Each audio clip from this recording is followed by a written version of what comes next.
Buenas noches. Hoy el presidente del Tribunal Constitucional, Ernesto Blume, ofreció una conferencia de prensa en la cual comunicó la decisión del Pleno de este tribunal tomada hoy mismo, en la que se rechazó la solicitud de uno de sus integrantes, José Luis Sardón, que lo que demandaba era que la audiencia del caso Keiko Fujimori, programada para mañana, se suspendiera debido al anuncio del Congreso de elegir a los nuevos integrantes del Tribunal Constitucional, cuyos mandatos vencieron en junio pasado, el próximo 30 de septiembre. Entonces el razonamiento del doctor Sardón era, bueno, ya que vienen los nuevos inquilinos de esta respetable corte, dejémosle a ellos la decisión.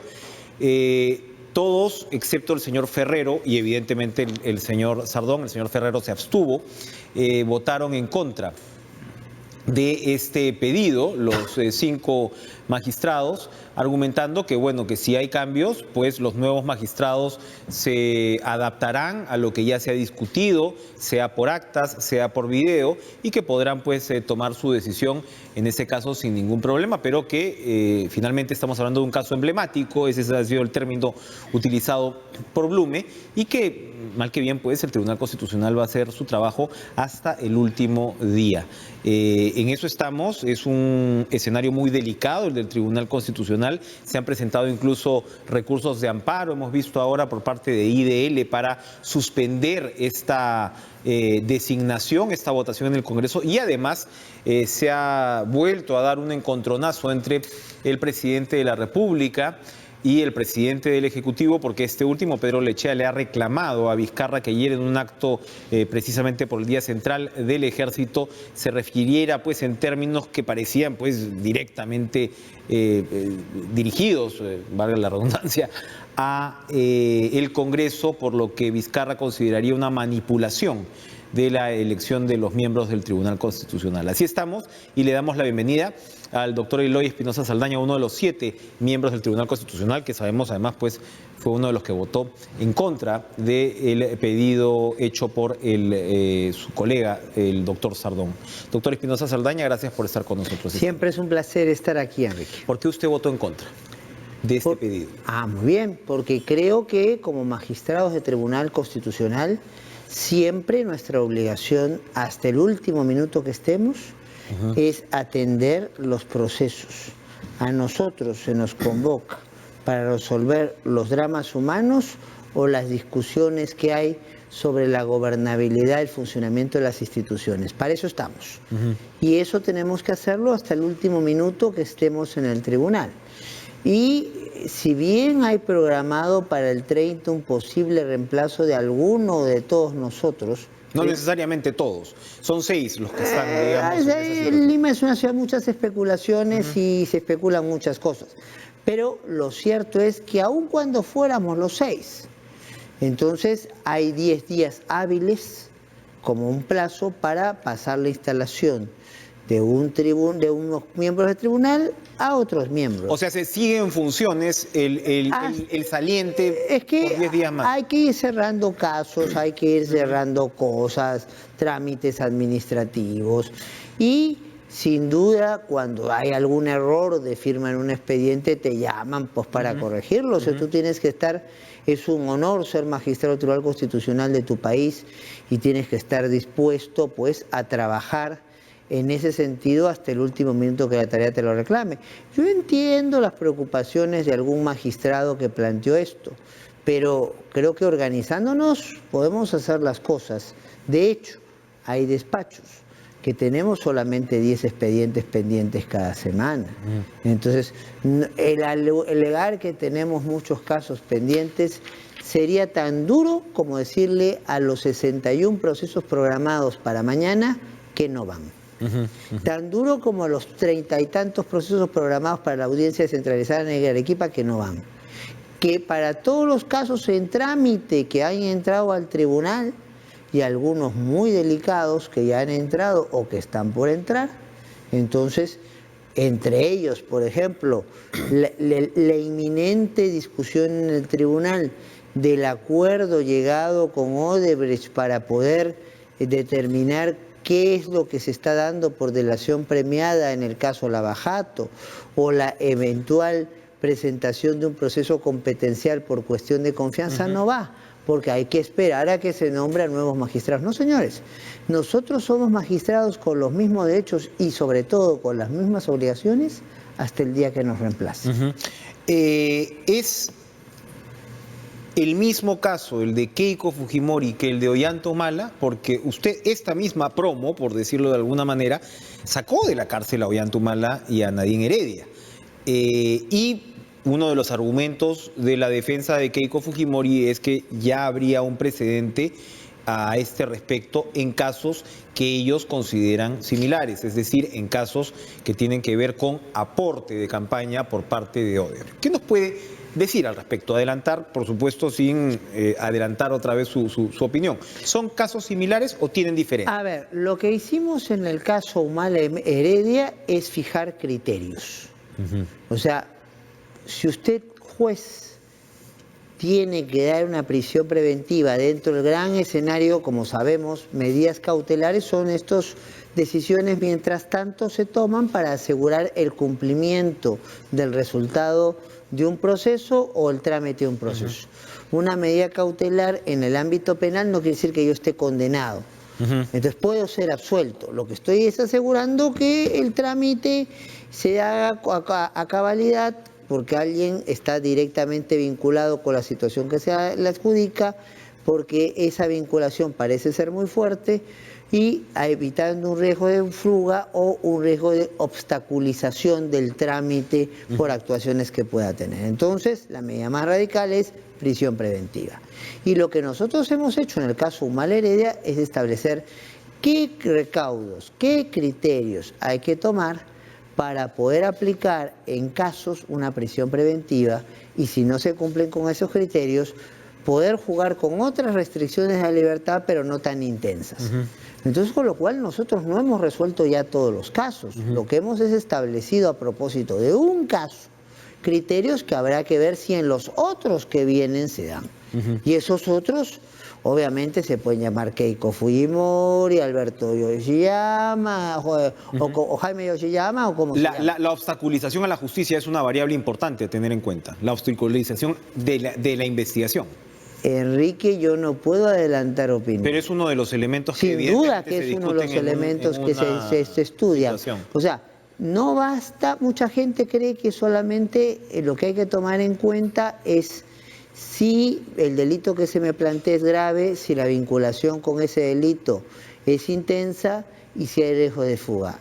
Eso es importante, pero también es importante acreditar si yo fuera de una cárcel puedo obstaculizar el normal desarrollo. Punto importante. La audiencia de mañana, ¿cómo es?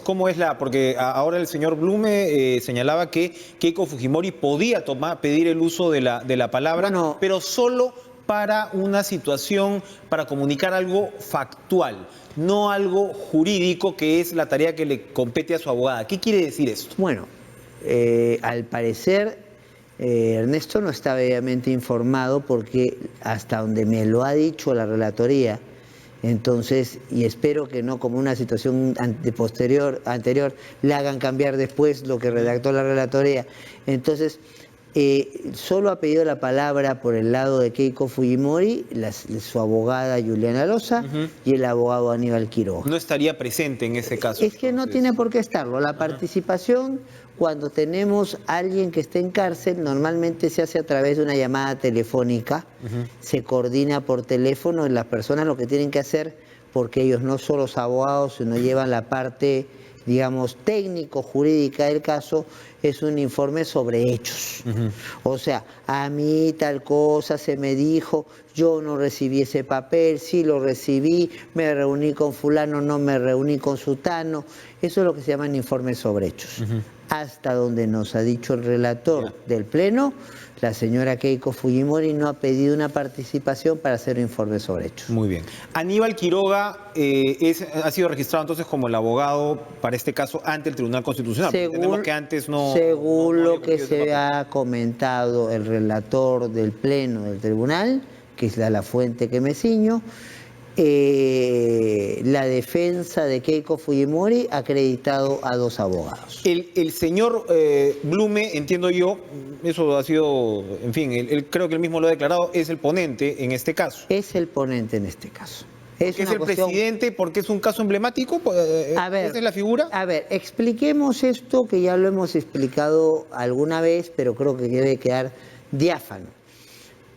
Los casos de inconstitucionalidad o los casos considerados casos emblemáticos por la trascendencia que pueden tener ante la opinión pública, todo caso es importante, pero sin duda un caso que, por ejemplo, pueda vincular a un expresidente de la República, a una candidata a la presidencia de la República, etcétera, etcétera, tienen una connotación distinta.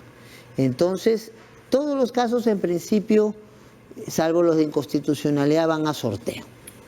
Este caso había habido un sorteo inicial para que vaya a la sala primera que conformamos Marianela Ledesma, Carlos Ramos y quien habla. Yo estaba de viaje haciendo un trabajo en la Comisión de Venecia, Carlos Ramos resolviendo algunos problemas de carácter personal y en una sesión en la cual no estábamos se decidió llevar el caso al Pleno. El presidente tiene competencia para decir quién lleva ese caso, pero según se nos informó, y nos informó el mismo Manuel Miranda, entonces, y la misma magistrada Ledesma, no es cierto que a la magistrada se le propuso la ponencia y no es cierto que el magistrado Miranda haya sido quien haya propuesto a Blume, sino quien lo propuso fue el magistrado Sardón. Ahora, como todavía las actas demoran, y yo no sé si cambiará su criterio el magistrado Miranda, pero lo que dijo en una reunión conmigo y que tiene testigo a Marianela Ledesma es que en ningún momento propuso a Blume como ponente, sino que fue Sardón. Entonces, independientemente de eso, lo que tiene que quedar claro es que por una cuestión que nosotros pedimos, en una lógica de necesaria transparencia, los ponentes tienen que ser conocidos de antemano. Y que eso permitió que en su momento pudiéramos decir que hay casos urgentes, importantes, que no pueden estar meses sin ser programados. Y eso tuvo respuesta, porque eso lo planteamos en la mañana en un medio y a las 3 de la tarde se estaba incluyendo este caso en la sesión del 25. Y qué bueno que así sea, porque todo caso que tiene que ver sobre todo con la libertad personal de alguien debiera ser respondido casi de inmediato. Y bueno, y efectivamente, ahí usted ha mencionado 2 puntos que yo complemento. Uno es, efectivamente, fue una innovación este tema de conocer a los ponentes, porque hasta hace muy poco yo estuve más o menos involucrado, mi medio escrito estuvo involucrado en una suerte de controversia, porque se reclamaba que efectivamente se conozcan los ponentes de los casos. Había, a nuestro entender, una suerte de conflicto de interés en un caso. Ese es uno. El otro tema es que, bueno, el señor Sardón pues fue un magistrado en su momento, de manera conocida, propuesto por la bancada de Fuerza Popular. Entonces, bueno, ahí se pueden entender. No le voy a pedir más comentarios al respecto, pero quería complementar. No tengo por qué hacerlos. O sea, yo lo que cuento es los detalles de una audiencia en la cual por comisión de servicios no estuve. O sea, no es porque estuviera de vacaciones. Estuve representando al Tribunal Constitucional, exponiendo a nombre de América Latina el tratamiento de un tema tan delicado como el de los migrantes, en una reunión a nivel de toda la Comisión de Venecia que se hizo, y ahí están las pruebas, a la Corte Constitucional Italiana. Clarísimo. Vamos a hacer una pausa y regresamos con más. Vamos a ver, bueno, ¿es pertinente el cambio de los magistrados del Tribunal Constitucional en un momento tan delicado como este? Regresamos.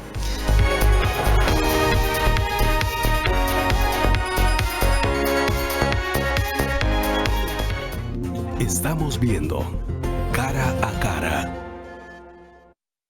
Estamos con Eloy Espinosa Saldaña, miembro del Tribunal Constitucional. Doctor Espinosa Saldaña, antes de pasar al tema de la elección y de la Comisión de Venecia, para que nos dé el tiempo, ¿ustedes ya están al tanto de la ponencia sobre el caso de la señora Fujimori, o eso recién se enteran para ver qué tan rápido se podría resolver un caso con esta característica? Para la programación de un caso se puede contar con una ponencia o se puede contar con una ayuda a memoria. Entonces, lo importante es que terminada la audiencia, el ponente a la brevedad nos alcance cuál sería su ponencia. Si esa ponencia genera consensos, puede salir el fallo prácticamente de inmediato. Si esa ponencia más bien aconseja rechazo, entonces y se lleva a una situación de minoría, podría entonces cambiarse el ponente para nombrar del sector mayoritario a alguien. Y si esa ponencia tiene mayoría, pero con votos que no están a favor, votos singulares, y votos que coincidiendo con el sentido no coinciden con el resultado, lo que llamamos fundamentos de voto, pueden demorar un poco en armarse. O puede salir muy rápido o puede demorar. Repito, aquí es en mucho la habilidad y la disposición del ponente para tratar de conjugar rapidez en el armar un texto y generar y habilidad para generar consensos en el texto que plantea. Me tinca que no será una decisión probablemente inmediata. Pero para finalizar esa parte, ¿cómo juega el Tribunal Constitucional en estos casos frente a las decisiones de la Corte Suprema? O sea, porque allí tenemos dos puntos que son importantes.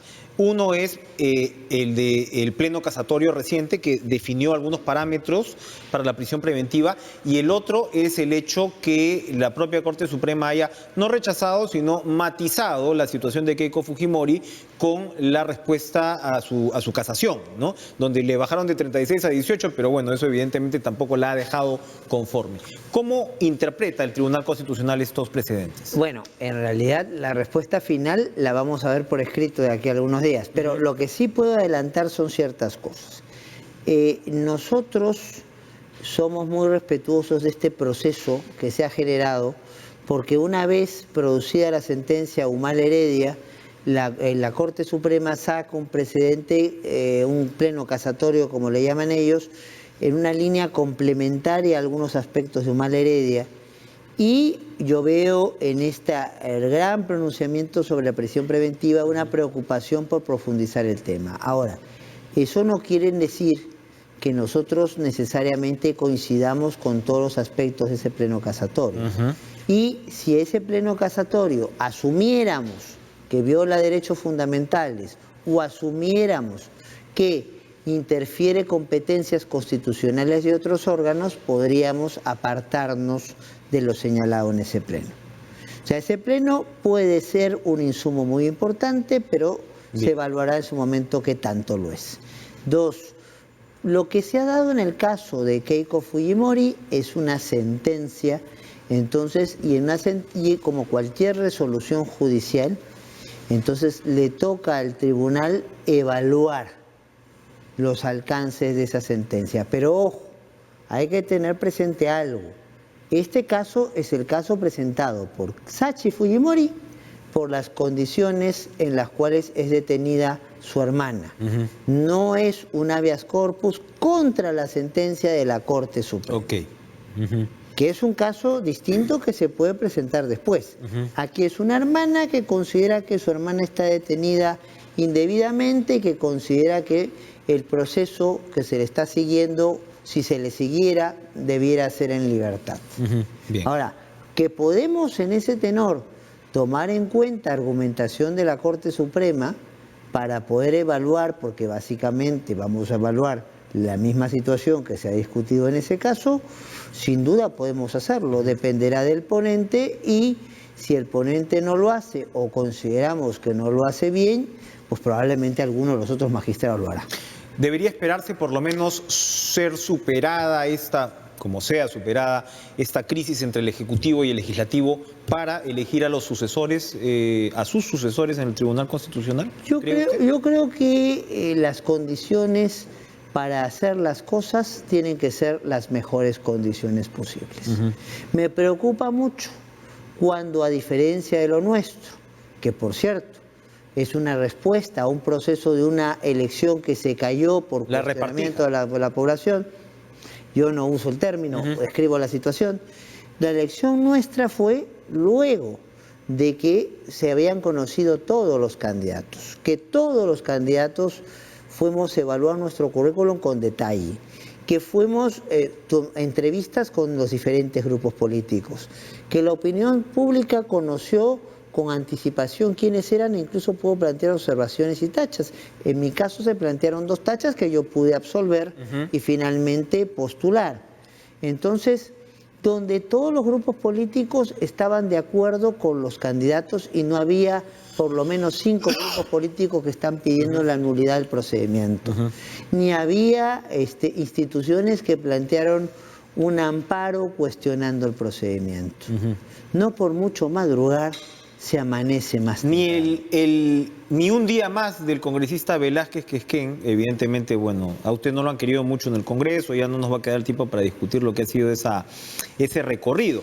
Pero en otros casos lo que se ha visto es que los magistrados que terminan su mandato pues se tienen que quedar un tiempo más hasta que efectivamente se elige sin mayores controversias a sus reemplazantes, ¿verdad? O sea, es año y medio. Incluso con el doctor Urullo le recordábamos hace algunos días hasta más que eso. Bueno, en realidad uno no llega al tribunal a que lo quieran o no, llega a hacer cumplir la Constitución y lo que tiene que esperar es la comprensión precisamente que nosotros estamos para desempeñar esa tarea. La clase política tiene que entender que el magistrado, y sobre todo el Tribunal Constitucional, no es un operador político. No está para darle la razón o para complacer a un grupo político en desmedro de otros. Si lo que propone alguien se ajusta a la Constitución, lo apoyaremos. Y si no, tendremos que descartarlo. Eso para cualquier consideración de cualquier, igual para lo económico, igual para lo social. O sea, un magistrado no tiene amigos, tiene causas que resolver y una Constitución que hacer cumplir. Pero vamos a lo otro. Entonces, un magistrado no tiene causitas, tiene causas en todo caso.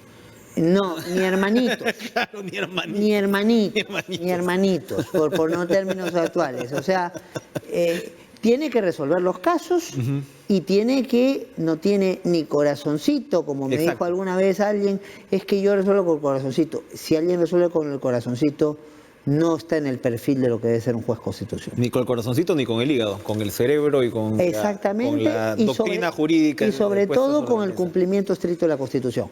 Sí. Ahora, para lo que preguntabas, en realidad el proceso suele ser un proceso bastante más largo. El proceso que llevó a nuestro nombramiento, incluso con la caída de un nombramiento anterior, demoró 2 años. Urbiola se quedó 2 años más. El promedio ha sido, salvo en el caso del cambio del grupo Albor Landini y compañía, fue más o menos pronto, de unos 2 años más en el puesto, porque no es que sea fácil, pues, juntar criterios de por lo menos 87, 88 congresistas. Y hay algún caso más extremo, el del magistrado Vergara, que estuvo 4 años más de su mandato de 5. ¿No? Para terminar, ¿qué opinión podemos esperar de la Comisión de Venecia? Ustedes se han reunido con ellos, ustedes representante alterno, ¿no?, del tribunal ante la Comisión de Venecia. ¿Qué es lo que se puede esperar? ¿Qué tipo de opinión es la que emite un organismo como este? Nosotros hemos tenido una reunión muy fructífera hoy con los miembros de la Comisión de Venecia, con Josep Castellà, con Domingo Hernández, con José Luis Vargas y también con Tomás Márquez, con Serguey, y con nuestro amigo Guevara, que son parte de los que han asistido, tanto como representantes como funcionarios de apoyo. Y la cuestión que nos han planteado es ver cómo desde la realidad peruana se entiende la cuestión de confianza, ver cómo de la realidad peruana, si el presidente tiene o no iniciativa de reforma constitucional, ver de la realidad peruana, y se les explicó muy bien que independientemente de que si nos guste o no nos guste, que haya cuestiones de confianza sobre leyes de reforma constitucional, eso de tal manera nadie lo planteó en la sentencia de noviembre del tribunal, y que lo que pasó, y no sabemos si pasará después, es que el presidente lo que hace cuestión de confianza no sobre un resultado, sino el presidente lo que hace cuestión de confianza es sobre una iniciativa de reforma. Tan es así que cuando una de sus iniciativas no es acogida, Entonces, en la reforma que después todos votamos por referéndum, él no dice, me han denegado la confianza. Él lo que dice es, no voten por esta iniciativa. Entonces, nuestro papel ha sido de explicar el contexto para que ellos elaboren un informe. Ese informe, en principio, quieren entregarlo el 11 y o 12 de octubre. Si este informe se aprueba allí, es una recomendación para el Estado peruano, y si ahí no se aprueba, habrá que esperar a una próxima reunión de la comisión en diciembre. Muchas gracias, doctor Eloy Espinosa Saldaña. Muchas gracias por la invitación. Como siempre, vamos a ir a una pausa y regresamos con lo último de acá.